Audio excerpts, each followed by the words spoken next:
The topic I'm going to preach on, I'm going to spend the rest of the summer, if not longer, hopefully not, on it, will be, was Joseph, the Joseph in the Old Testament, Jacob's son,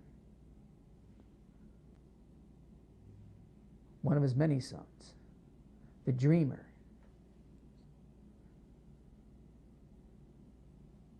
when he was sold into bondage and eventually coming out of that bondage and out of prison? Of course, we have a biblical name. We have a name that the Egyptians gave him in the biblical record, but Egyptians had multiple names, many, many different names. Could one of those names that Joseph was titled with was Imhotep? Imhotep. Imhotep. I said, and I still say, yes, he was. And I'll get to the reasons in the coming months of why I can say that with full confidence, based on the historical facts, both biblical, which is the most important fact, and how secular facts match up the two, without any doubt. But before we get to Joseph, we have to spend probably a few weeks leading up to the period when Joseph walked this planet and was sold eventually into bondage into Egypt, and then eventually came second to none. Only Pharaoh had more power than him in Egypt, both upper and lower Egypt. But before we do that, we have to calibrate time. Not too long ago, Egyptian history was pushed down our throat that the beginning period of that timeline in history, Egypt's history, began somewhere around 5000 BC. Well, they had to back down from that. They went down to around 4000 BC, and then they backed down, and they kept backing down, and now somewhere around 3000 to 3100 BC, they say, the historians, the secular historians, not only the secular historians, but even some religious historians saying that's when Egypt basically came into existence as a civilization, a recorded civilization. And I said before, and I'm going to say it again, not so fast. Which means we have to be time calibrators. We have to calibrate time. And since I first preached this message, which I only spent about, I think it was 4 or 5 messages way back in, I think it was 2006. Such more evidence have come out concerning the Egyptian timeline that we have to take a second look, because they came and agreed as secular historians exactly when to start that period. Some are now saying, backing it down to 2750 BC. So they're all over the place. Can we look at the Bible and look at secular history and come with our own timeline, an accurate timeline? Give or take a few years? Absolutely. And that's what this journey is going to do for us. And you'll find, as we study through this series, that it's going to build your faith and trust and confidence in God's Word.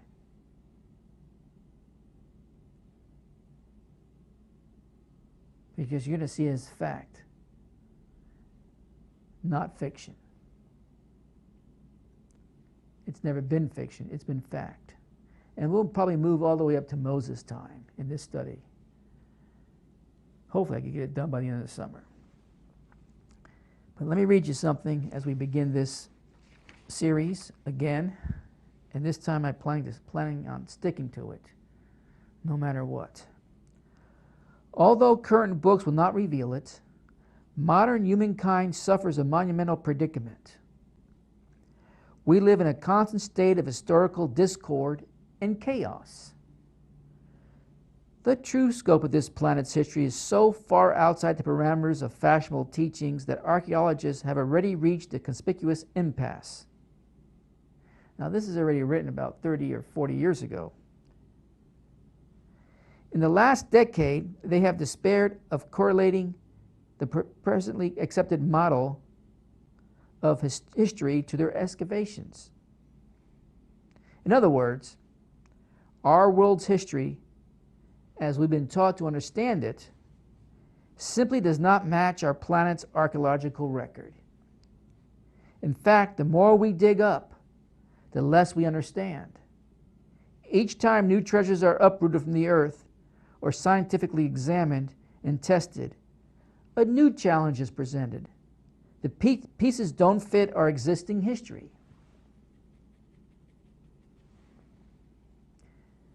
Before the internet period, folks, it was hard to find out the facts of the new evidence or pieces that were dug up, unless for some reason it slipped out, or they put a different spin of what that archaeological piece they found really meant. But thanks for the age of the internet, that's harder to keep silent about that information. Things get leaked out. The word gets spread around the world quickly.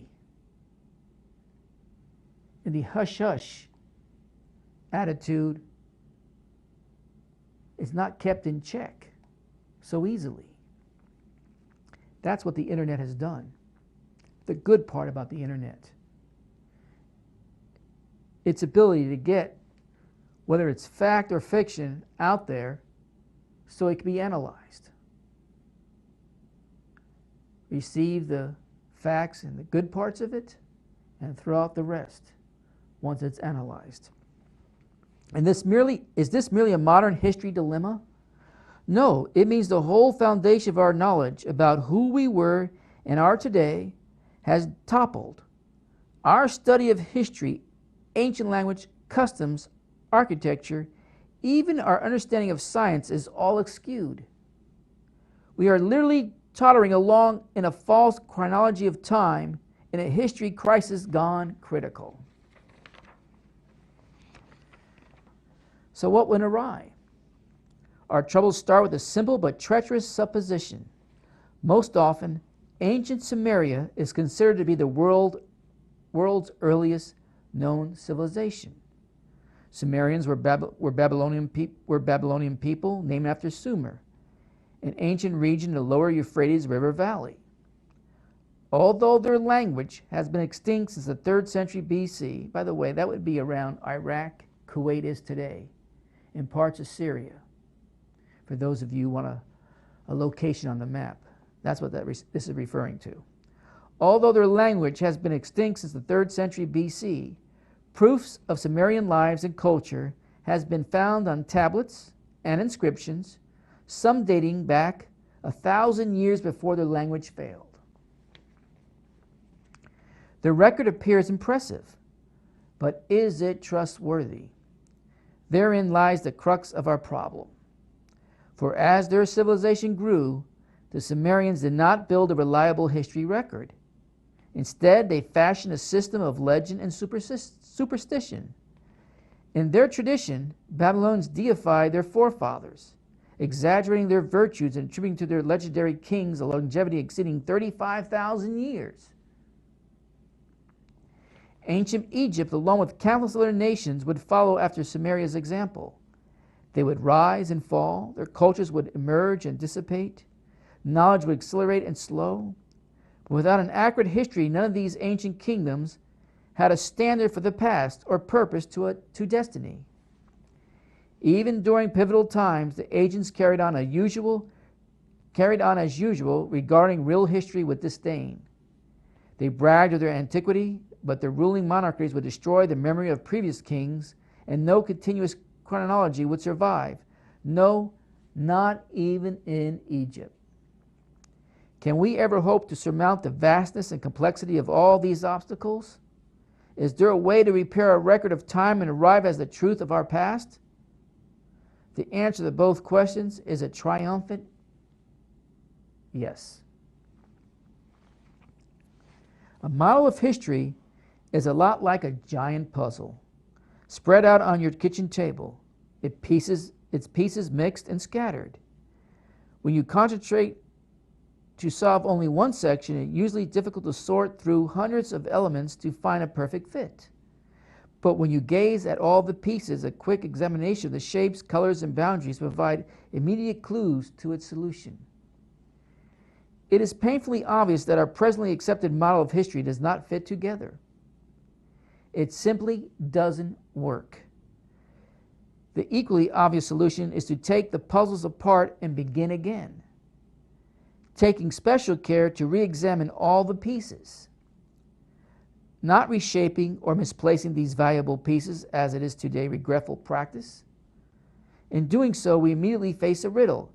Is it possible that current history models have failed to recognize a primary and integral piece of our puzzle? Could there be remaining records of a civilization far more ancient than the Sumerians, who smiled at them as if they were children?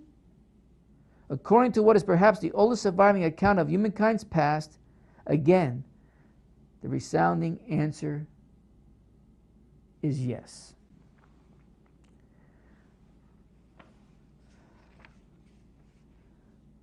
From an age predating traditional history, there arose a family whose prominence and renown extended throughout a time barrier, which today's scholars deny and reject.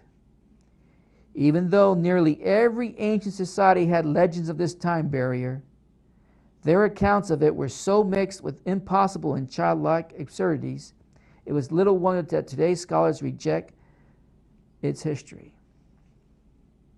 Yet to our great benefit, that the ancient family recorded the time barrier from a logical, scientific, and eyewitness account.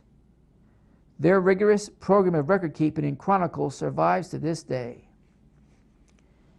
As time progressed, the family developed a clever system which safeguarded their history. They incorporated their oral record into a system of memorials which included family customs, rituals, and practices. But they didn't stop there. To accurately remember their past, they developed writing. This cross-checking system ensured that if their libraries were destroyed, their culture would never disappear. Ancient history would never be lost or forgotten, for it could be recovered by a connaissance of the family ceremonies and traditions. Because these people meticulously recorded family lineage and sequence of events, other tribes held their antiquity in valueless esteem, for with meticulous pen strokes. The family also incorporated the histories of the nations into their log. Thus they came to be the living calibrators of time. Unfortunately, not too long after that, a profane history also begins. Age after age would pass before the family ever reached the era of profane history, but still their word endured. According to their record, these scholars, philosophers, and thinkers had existed 2 millennia before the ancient Sumerians and Egyptians emerged. That's 2,000 years, if that's accurate. And according to their custom, they faithfully recorded the origins of the founders of both of these younger civilizations. Truly, this family was the standard bearers of time. Who were these time calibrators, and where is their record? Today we know them as the House of Hebrew, the authors of what we have come to recognize as the Old Testament of that book, the Bible.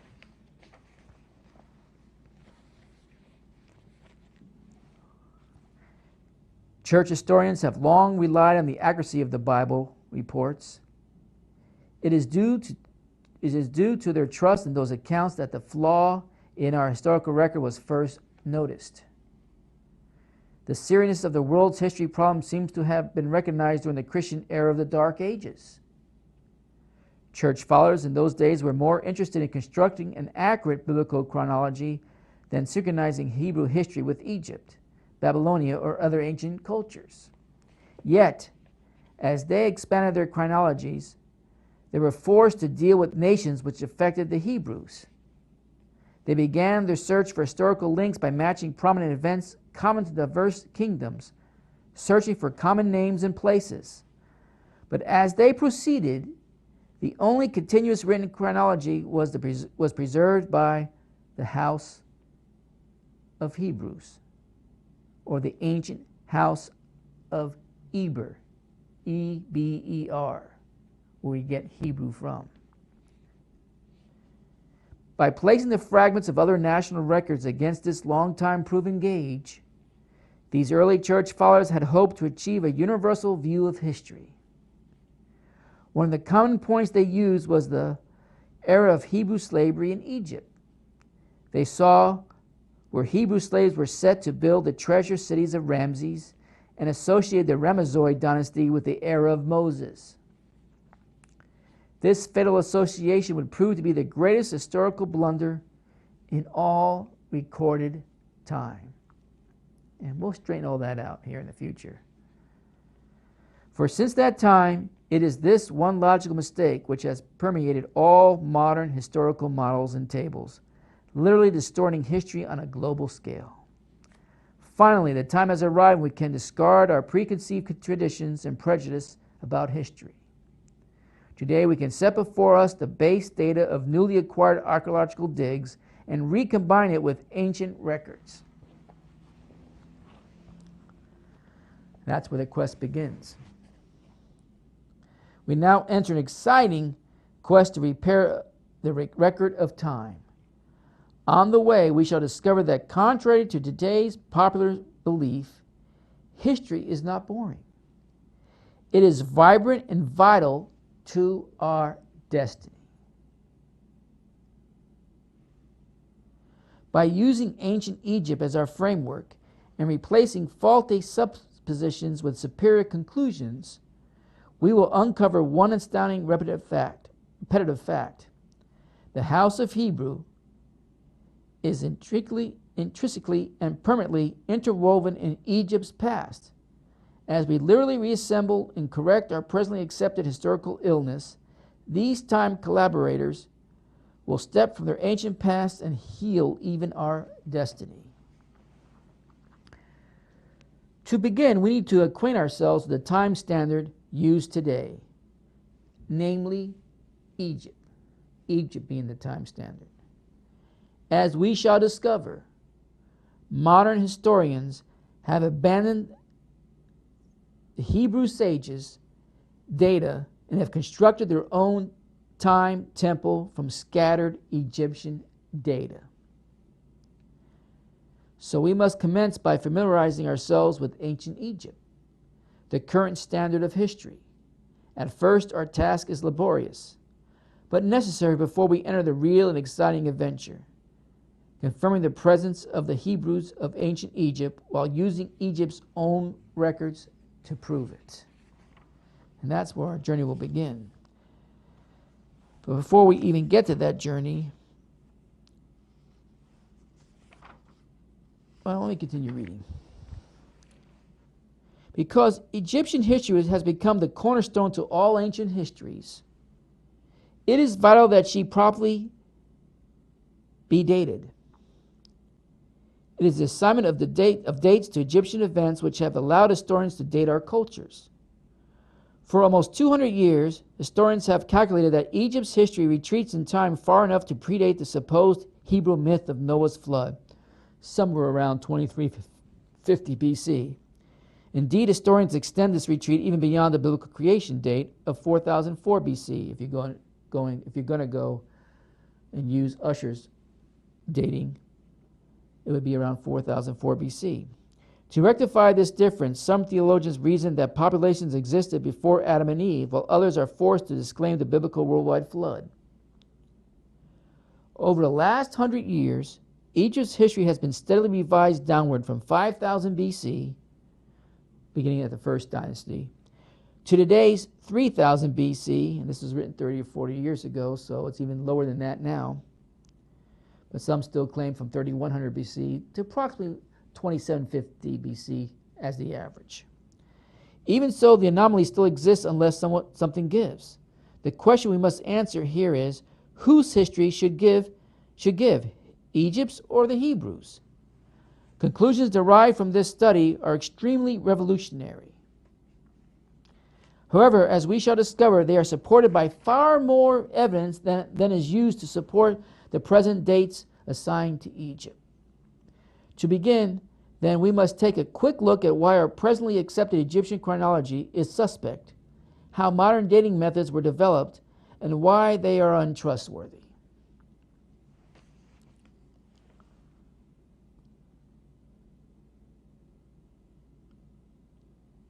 Egypt never had a system of chronology. Their ancient historian, Manetho, who lived about 300 BC, gave a list of 30 dynasties and many kings. These reigns, when added together, reach back to more than 5000 BC. But it has been proven long ago that several of these dynasties were reigning in different parts of Egypt at the same time, and the names of monarchs since found on pyramids and monuments do not agree with the list given by Manetho. The prominent Egyptologist Maspero questions the validity of Manetho's list of kings, then sums up Egyptian history back of 1200 BC as follows. The pharaonic list of kings was not made up till about 1200 BC, and these lists are not at all like those of Manetho, either in name or number of years of reign. We must therefore take the record of all this opening period of history for what it is, namely a system invented at a much later date, without according to it the excessive confidence which it has hitherto received. We cannot reconcile Manetho with the pharaonic list. That's from Maspero, Dawn of Civilization. Well-known contemporary historian James H. Breasted agrees that Manetho's list is questionable. This Manetho is he that gives us the 30 dynasties we hear so much about, and most of it likely pure fabrication. Manetho was incorrect. I'm going to read this part. Rollison, another contemporary historian, further says that Manetho was incorrect in history near to his own time and cannot therefore be depended upon. He adds, we must not forget either that this same Manetho pretended to give history running back of 30,000 BC. Manetho's history was entirely lost more than 2,000 years ago, and we have only quotations by him from Josephus, Africanus, and Eusebius. But their quotations do not agree, neither in number of kings in these dynasties nor the years they reigned. So nobody really can agree on anything. And nobody, including Manetho, in that period, calculated that some of these dynasties were reigning both at the same time, because you had an upper and lower Egypt. If you have the map, put it up. There you see on the screen a portion of Egypt, and you see on the top third, about a third down from the top, a line going across Egypt, going across the Nile, around Memphis area, just south of Giza, where the Great Pyramid of Giza is located, and other pyramids. The top portion there is the Nile Delta, where the Hebrews came, Jacob and his 70 crowd during the famine, and that's the general area where they settled. But about a third of the way down on that map, you see a dividing line. Now, lower, which you would believe to be upper, is actually lower Egypt, and what you would believe lower Egypt is actually upper Egypt. So what's up is down, and what's down is up in this map. And the map traces all the way down the Nile to the Aswan and Elephantine area on the south of that map, at the bottom of this screen. So you had, on occasions, Egypt being ruled by two parties at the same time. But what Manetho and others did, instead of putting them ruling at the same time, what they did is ruling one right after another, which then extended the time backwards, and it kept extending time backwards when it shouldn't. It shouldn't add more years to the BC record, it should decrease the years. So that's what happened. Keep the map up there for a few more minutes. Consequently, when we add up the years in one history, it gives a total hundreds of years different from the other, none of them ever agreeing with what we find inscribed on ancient monuments, temples, and papyri. Monuments give us a very good history of the 18th dynasty, but is not the least bit like what Manetho gives. Examples of this difference can be seen in source material by Eusebius and Africanus. Eusebius gives 100 years and Africanus 409 years for the 9th dynasty. Eusebius makes the three shepherd dynasties, the Hyksos, 103, 205, or 190 years. Africanus gives them as 284, 518, and 151, a disparity of 410 years. Contrary to what you have been led to believe, Egyptian history had no recorded chronology.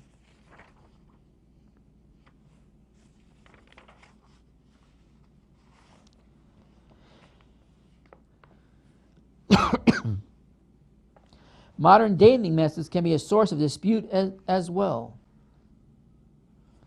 And before I go into that, people mention, well, these things have been carbon dated. Come back to me now. These things have been carbon dated. Well, that's true. They have been carbon dated. But can carbon dating be reliable? Can it be trustworthy? Here, let me just read you some of the problems with carbon dating. That's carbon-14 dating, by the way.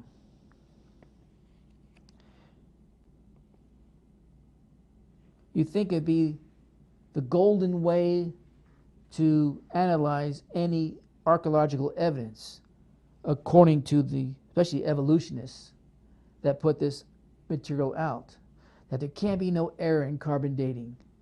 Yeah, there can be. Carbon-14 dating is not necessarily accurate. Why? Carbon-14 dating has a theoretical limit and usefulness of only about 50,000 years. After that, there is not enough left to measure accurately. That's the general problem with it, but there's other problems. One must assume the decay rate has always remained constant, which we know that's not true. Experiments with uranium-238 and iron-57 show that rates can be altered depending on the environment surrounding the samples. One must assume the formation of carbon-14 has been constant throughout the years. Not so. Consider the Industrial Revolution and an increase in the amount of carbon-12 in the atmosphere. Also consider the atomic bomb and subsequent above-ground testing,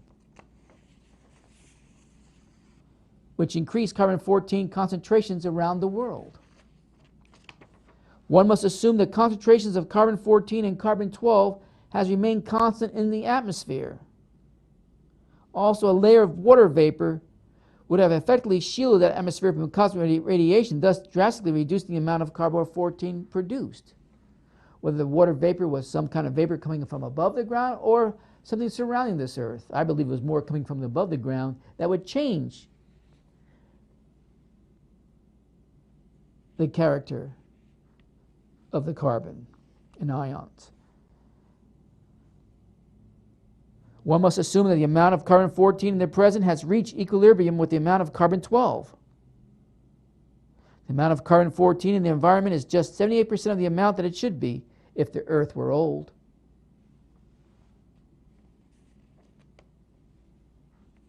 Evolutionists assume all plants and animals take in and use carbon-14 the same as they do carbon-12. Shells of mollusks in Hawaii were calculated to have died 2,000 years ago. They are still alive. The list of non-compliant dates derived by carbon-14 is literally endless.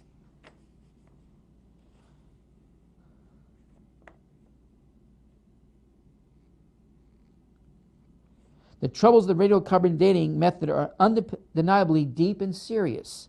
Despite 35 years of technological refinement and better understanding, the underlying assumptions have been strongly challenged, and warnings are out that radiocarbon may soon find itself in a crisis situation. Continued use of this method depends on a fix-it-as-we-go approach, allowing for contamination here, fractionation there, and calibration whenever possible. It should be no surprise, then, that fully half of the dates are rejected. The wonder is, surely, that the remaining half come to be accepted. No matter how useful it is, though the radiocarbon method is still not capable of yielding accurate and reliable results, there are gross discrepancies. The chronology is uneven and relative, and the accepted dates are actually the selected dates. And to think we thought carbon-14 dating provided the answers so clearly. Not. Now, that can't be relied on. And there's other things that they use called sequential dating, which I'll get into next time. And we'll see that even that has problems. In fact, just about every dating method that's out there, there's problems with it. So is there actual records in the scriptures that gives us points in the timeline that we could see for ourselves? Now, all the history dating back to about David's period on, nobody contests that time period because there's been so much archaeological evidence that's been dug up that could pinpoint within just a matter of few years of events and the factual history that's come from it as something that we could use as a foundation to direct our study. And we'll see that in this study. Dates on a timeline calendar that we can point to and then backtrack and move forward from those points on to show you when actual things did happen. For instance, those of you who believe the Great Pyramid is a time capsule. And in the Great Pyramid it shows, at least that's what's taught, about 1453 BC is when Moses' Exodus took place. Is that accurate? Or is there something wrong with that timeline? Well, according to the scriptures, there is. I'll have to point that out too, which will change some of the figures that you see in the Great Pyramid. Not all of them, and there's a reason why not all of them. But I have to get to that. That's a dangle. And those of you who study the Great Pyramid now are really frustrated because you thought you had it all down. No, you don't. There's a lot to study, my friend. And if you're interested, I will continue this study. And I'm going to continue it anyway if you're not interested. If you're not interested, go somewhere else and do some studying there. But the rest of the summer, on the weeknights, this is where I'll be planted in the Old Testament, looking at Joseph and his life, how it could be proven that he was Imhotep, what leads up to it, and what comes after it. It should be an interesting study. And if you think so, I want to hear from you. Play a song.